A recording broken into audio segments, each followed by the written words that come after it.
ฮัลฮัลโหลอยู่ในใจเสมอ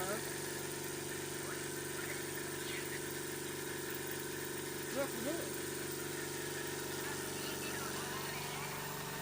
ห้องแก้มมาหนึ่งเลยอ้าว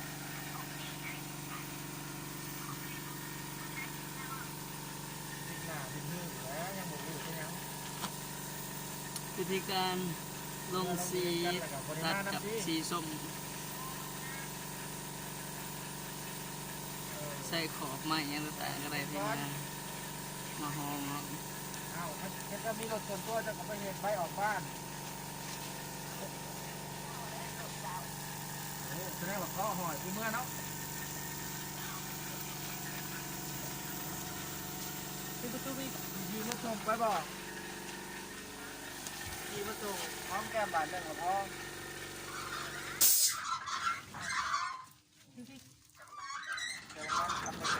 ซักไว้ซักไว้ยาโอ้โบซักยาเราไม่ต้องไปก็ได้เป็นกันต้องซักยาเด้อเฮ็ดพอถ้าขั้นโบซักยาแล้วเขาบอกให้เขาเงินกันเขาบอกให้ออกไป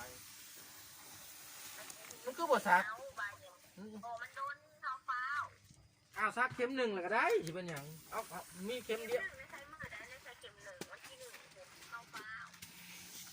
เพื่อกูสิเดี๋ยวเมื่อกูก็ยังบ่ได้หูเนาะเขาซักมื่อนี่ซักมาโลไปซักไว้โลดเข็มเดียวหนึ่งกันวันจันทร์นี่เขาซักอยู่ไอเจ็กกูได้ไหม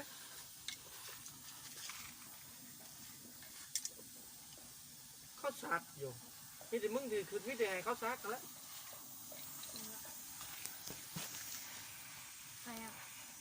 จะยี่โอ้ยยี่ได้ก็ยี่อันก็ยี่บ่หูเนาะยี่ไปอันยังก็อันไหนเสี่ยวของนั่นเลยเสียบนั่นเราไปใช้เลยไงนั่นเลย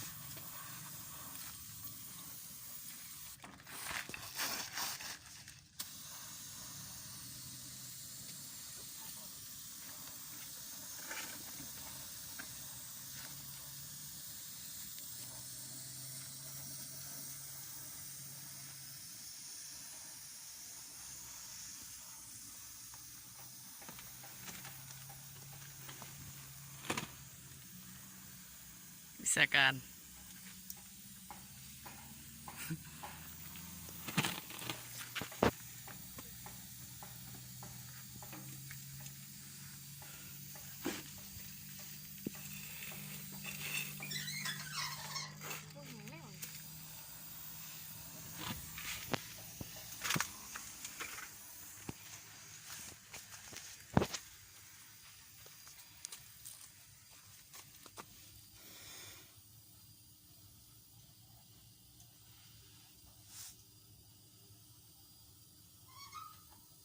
ทีนี้ออกไปสวรรค์ก็